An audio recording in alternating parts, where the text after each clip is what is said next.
हैं, उनके पुत्र बहुत अच्छा संगीत करते हैं, उनके द्वारा संगीत कराओ, और संगीत का जब गायन वादन होगा तब मेरा वो स्वरूप प्रसन्न होकर के कहेगा वरदान मांगो, तब वरदान के रूप में रामानुजाचार्य जी को मांग के ले आना।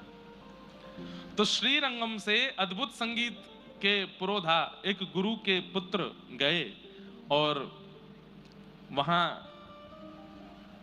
कांचीपुरम में जाके उन्होंने इतना सुंदर संगीत गाया कि ठाकुर जी प्रसन्न होकर के बोले वरदान मांगो। बोले वरदान में आपके अति प्रिय रामानुजाचार्य जी को हमें दे दो। तब वरदराज भगवान ने रामानुजाचार्य जी को कहा कि मैंने वरदान में तुमको दिया है, अब तुम श्रीरंगम जाओ।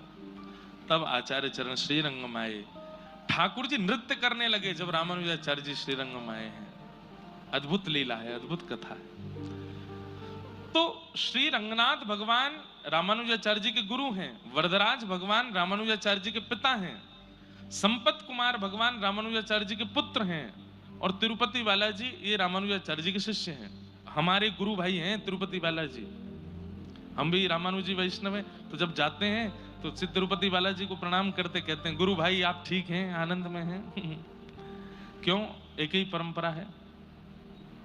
तो ऐसा ये पूरा परंपरा और ऐसी ये पूरी पद्धति है, अद्भुत है। उसका अति विस्तार नहीं करूंगा, पर दक्षिण भारत के पास ये जो पृथ्वी के वैकुंठ हैं, आप लोगों को जाना चाहिए।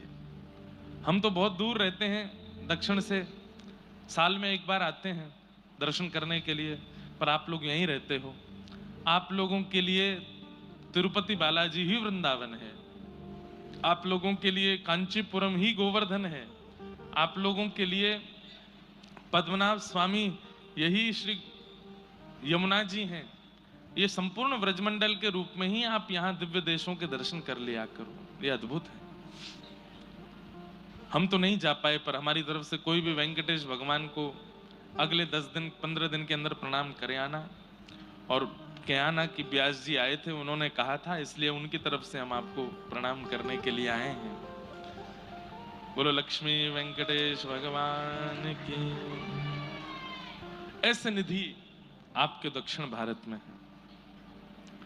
हम लोग कल चरित्र सुन रहे थे श्री कबीर दास जी का, और कबीर दास जी के चरित्र में कल हम लोगों ने श्रवण किया कि ना तो उनकी काटापीटी करवा पाए, ना उनको मदरसे में पढ़ा पाए, किसी भी प्रकार की कोई भी क्रिया माता पिता अनुचित उनके साथ करवा नहीं पाए।